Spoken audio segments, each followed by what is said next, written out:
This video is an introduction to decimals. We're going to look at reading decimals, place value, comparing decimals, and rounding decimals. Now the first thing that we need to do is look at how we actually read a decimal. And when you do that, the first thing you do is you say the number that you see before the decimal. Then you say point for the decimal point, and then you say each number that you see after the decimal point. For example, this number here is 580.324. 580.324. So this number here would be said as 1.46.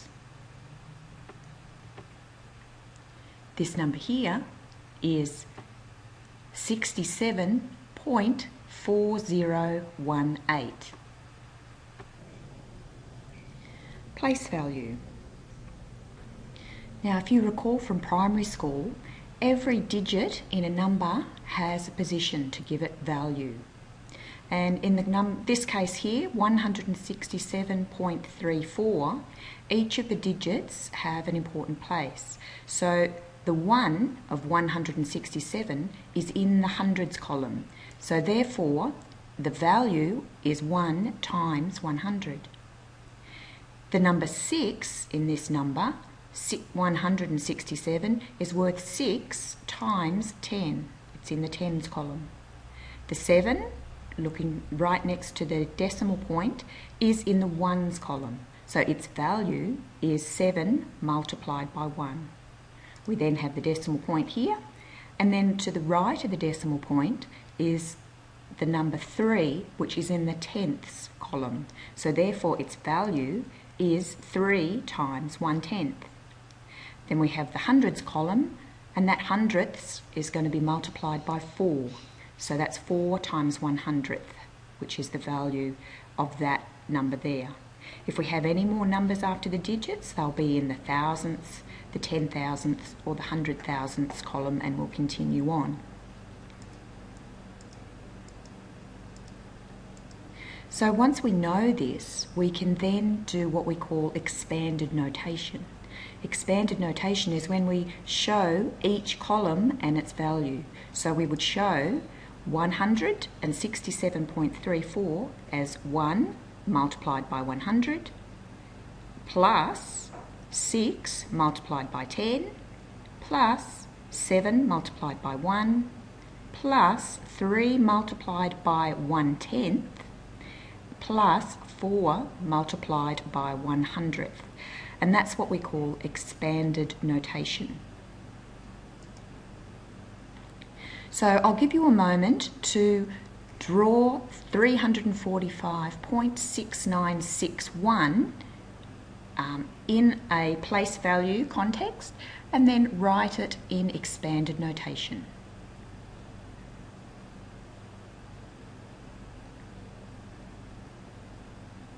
Okay, so you should have written 345.6961, and your expanded notation would be 3 times 100 plus 4 times 10 plus 5 times 1 plus 6 times 1/10 plus 9 times 100th plus 6 times 1,000th plus 1 times 1/10,000th.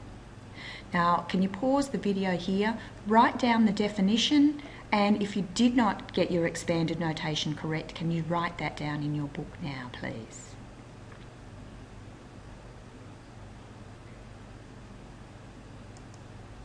Okay. Can you pause your video again and write 234.471 in expanded notation?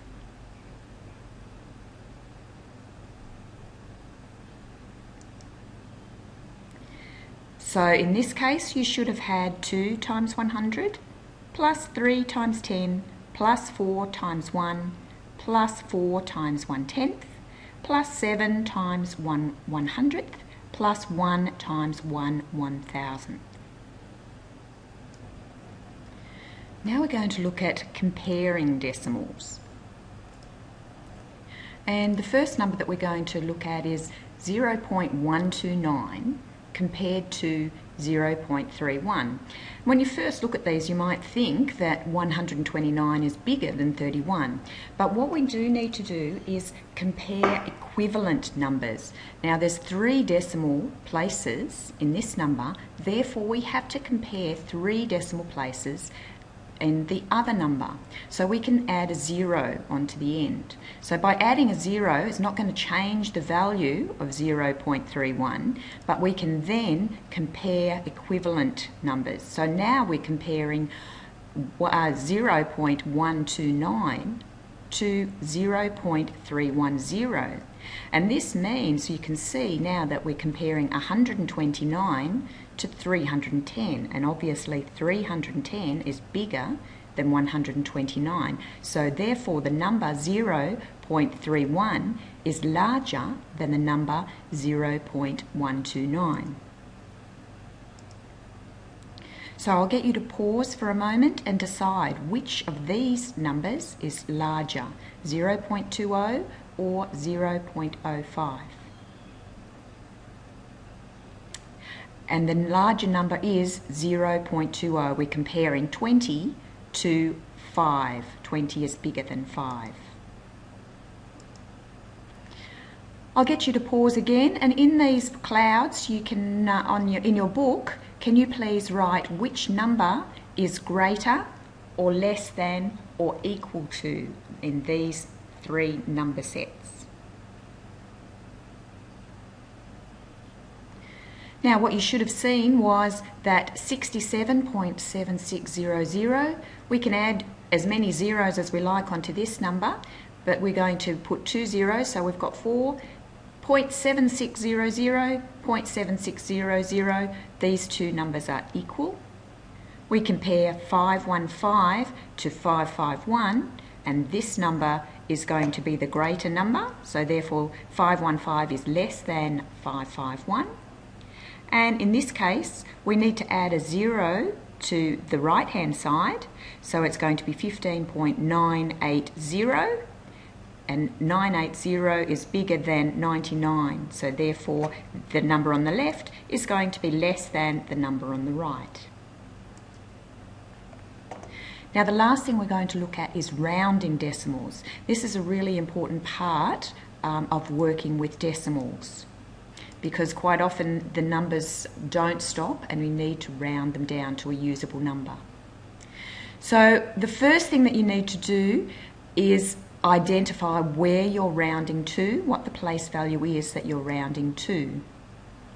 And then you have to look at the following digit to decide whether or not you are going to round up or you are going to leave the same.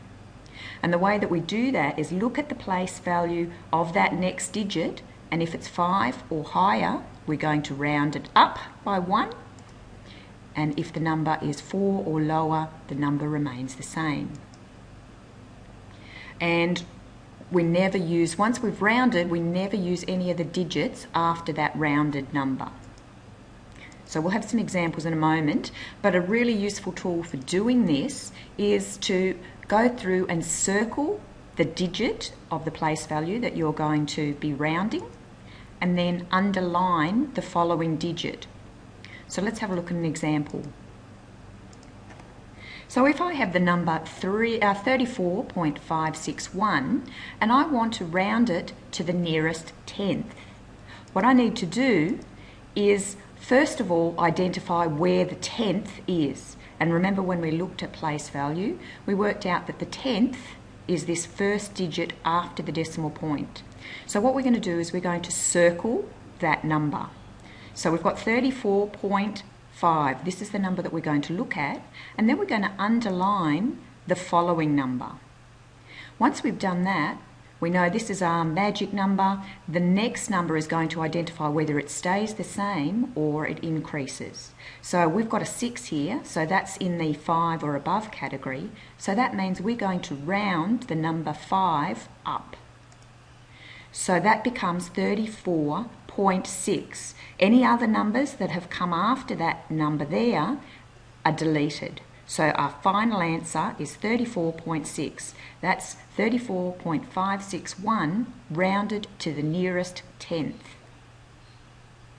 Let's have a look at another example.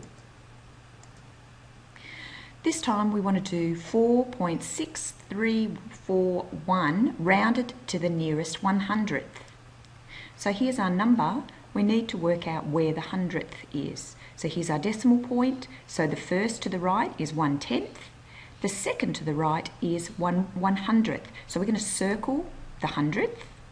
And then with our process, we're going to then underline the 4. And then we use this number, the underlined number, to determine if our number in the circle is going to be rounded up or left the same. So this time it's 4 or below. So therefore we're not going to round, and the number 3 remains the same. So our answer becomes 4.63. So as I said, any numbers after that decimal, the number 3, are deleted. So the answer is 4.63. Let's have a look at this one. 67.1125 rounded to 3 decimal places. Now this is another way of talking about it. So 3 decimal places, if we have a look at here, this is 1 decimal place, 2 decimal places, 3 decimal places. 3 decimal places is another way of saying rounded to the nearest 1,000th. So remember, this was 1/10, 1/100th, 1/1000. So there's 2 different ways of talking about rounding. So we've said we want it to 3 decimal places. We're going to circle that 3rd decimal place. We're going to underline the number that comes after, and then we're going to decide whether or not we round up. So the number of 5 is greater, so 5 or greater is where we round up. So therefore it's a number 5. So we go back to this number 2 and we're going to round up. So our final number is 67.113.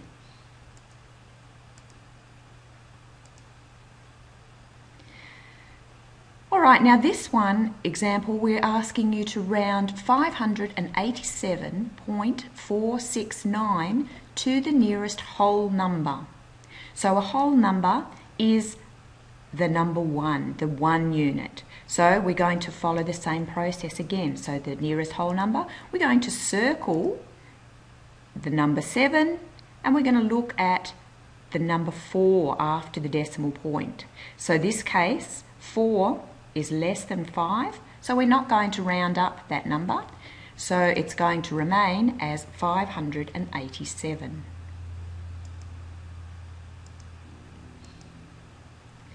So you can also round whole numbers to the nearest 100. So you've probably done this in primary school, to the nearest 100. So this time we know that the decimal point is here, even if it's not written there. But so this is the ones column, the tens column, and the 100 column. So we circle the 100, underline the 9. This time the 9 is above 5, so we're going to round up, and it becomes 6,200. Now because the decimal point is here, we can't affect the place value by getting rid of numbers after we've rounded up. So therefore, the answer is 6,200. Now, I'll ask you to pause your computer now and answer these 7 questions in your exercise book.